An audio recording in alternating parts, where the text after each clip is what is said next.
ప్రభునందు ప్రియమైన సహోదరి సహోదరులకు అందరికీ ప్రభువైన యేసుక్రీస్తు నామంలో మీకు వందనాలు తెలియజేస్తున్నానండి. దేవుడు గడిచిన దినాలు మనందరినీ కాచి కాపాడాడు. ఇక సమయంలో దేవుని యొక్క వాక్యంలోనికి వెళదాం. పరిశుద్ధ గ్రంథంలో దేవుని యొక్క వాక్యము ఈ రీతిగా మనకి తెలియచేస్తూ ఉంది. దేవునికి స్తోత్రం. దేవుని యొక్క వాక్య భాగంలో మనం ధ్యానం చేసుకుంటున్నప్పుడు అంచె దినాలు, ఏ దినాల్లో ఉన్నామండి? అంచె దినాల్లో ఉన్నాం.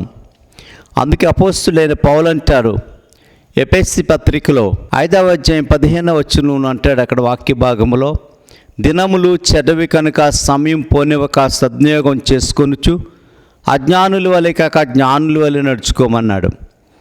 భయంకరమైన దినాల్లో మనం ఉన్నాం.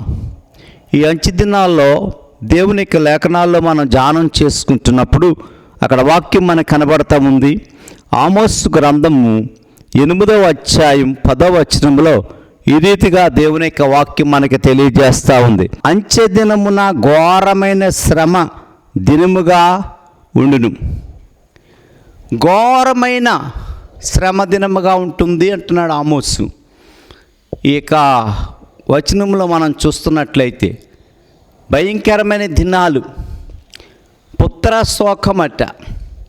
అందుకే ఈ దినాలలో మన చిన్నప్పుడు తాతలు ముత్తాతలు మన వెనక తరము చూస్తున్నట్లయితే ప్రతి కుటుంబము 10 మంది 5 మంది 7 సంతానం చాలా ఎక్కువగా ఉండేవారు.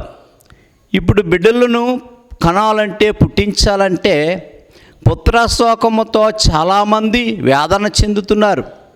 ధనధాన్యాలు ఉన్నాయి, ఆస్తి అంతస్తులు ఉన్నాయి, కానీ పిల్లల కొరకై ఎంతో వేదన చెందుతున్నారు. ఈ ప్రవచనం ఇక నెరవేర్పు కాలంలో మనం జీవిస్తున్నాం. అంచె దినాల్లో మనం ఉన్నాం. అపాయకరమైన కాలాల్లో ఉన్నాం. అందుకే అంటాడు అపోస్తలుడైన పౌలు తిమోతి పత్రికలో, అంచె దినాలలో అపాయకరమైన కాలములు వచ్చును అని సెలవిస్తూ జాగ్రత్తగా ఉండండి అంటున్నాడు.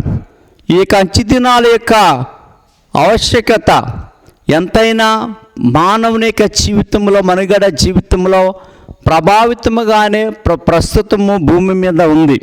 అందుకే అంచె దినాల్లో చూస్తున్నట్లయితే అక్కడ ఆయన అంటున్నాడు కదా, వాక్య భాగంలో చూస్తున్నట్లయితే ఘోరమైన శ్రమ దినముగా ఉండును.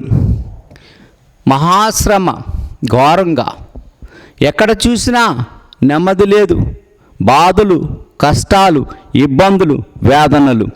ఈ వేదనలన్నిటి నుండి విడిపించటానికి ఈ అంచె దినాలలో దేవుని యొక్క వాక్యం మనకి తెలియచేస్తూ ఉంది. ఇక్కడ చూస్తున్నట్లయితే ప్రభునందు ప్రియులారా, ఆయన అంటాడు కదా వాక్యంలో, యోహాను సువార్తలో యేసుక్రీస్తు ప్రభువారు అంటారు 6వ అధ్యాయం 54వ వచనంలో, ఇక్కడ అంటున్నాడు అంచె దినాల్లో మనం ఏమై ఉండాలట? మన విశ్వాసాన్ని మనం కాపాడుకునేటట్లు ఉండాలి. అంచె దినాలను గురించి దానియేలు కూడా 12వ అధ్యాయం 13వ వచనంలో ఒక మాటను తెలియచేస్తూ ఉన్నాడు. ఈ అంచె కాలాన్ని గురించి తన యొక్క దర్శనాన్ని చెలవిస్తూ ఏ రీతిగా ఉంటుందో. అందుకే అంచె దినములలో అంటే కడవరి కాలములో, చివరి దినాల్లో, అందుకే యేసు ప్రభువారు అల్ఫయు ఒమేగయు నేనే అన్నాడు. ఆదియు అంతమై ఉన్నాను అన్నాడు. అంటే ఆదిలో సృష్టించిన దేవుడు, రక్షించిన దేవుడు ఈ చివరి దినాల్లో మన విశ్వాసాన్ని మనం కాపాడుకోమని సెలవిస్తూ ఉన్నాడు. అందుకే దేవునికి విశ్వాసంలో మనం ముందుకు కొనసాగి అంచె దినాల్లో, భయంకరమైన దినాల్లో ఉన్నాం. దేవునికి అంచె దినాల్లో చాలా అపాయకరమైన కాలాలుగా ఉన్నాయి. మనుషులు స్వార్థంగా ఉన్నారు ఈ లోకంలో. అందుకే దేవుని యందు విశ్వాసము, నిరీక్షణ కోల్పోతున్నారు. అంచె దినాల్లో యేసు ప్రభువారు అంటారు, నా విశ్వాసాన్ని అంచె దినాల్లో భూమి మీద కనుగొంటానా అన్నాడు. అందుకే దేవుని యందు విశ్వాసం ఉంచి దేవుని కృపలో మనం నడుచుకొనుచు మన విశ్వాసముతోను ఈ అంచె దినాల్లో ఈ అపాయకరమైన కాలాలను గమనించి ప్రార్థనతోనూ దేవుని స్తుతించటంలో, ఆరాధించటంలో, దేవుని యందు మరి ఆయన మార్గంలో నడుచుకొనటంలోను ఆయనందు భయభక్తులు కలిగిన జీవితం కలిగి ఉండి ఈ అంచె దినాలలో అపాయాల నుండి విడుదల పొంది దేవుని కృపలో మన ముందు కొనసాగాలని వాక్యం సెలవిస్తూ ఉంది. అందుకే పరిశుద్ధ గ్రంథములో ఆయన అంటాడు, అంచె దినములలో అపాయకరమైన కాలములు వచ్చును అని 2 తిమోతి 3వ అధ్యాయం 1వ వచనంలో అపోస్తలుడైన పౌలు సెలవిస్తూ ఉన్నాడు. ప్రభునందు ప్రియులారా, అపాయకరమైన కాలాలు వస్తాయి, జాగ్రత్త అని పౌలు తిమోతికి సెలవిచ్చిన రీతిగా, తెలియజేసిన రీతిగా మనం కూడా జాగ్రత్త పడి, మనుషులు ఏ రీతిగా ఉంటారంటే స్వార్థ ప్రియులు, ధనాపేక్షలు, బెంకములాడువారు, దోషకులు, అవిధేయులు, విధేయతగా ఉండలేని వారు.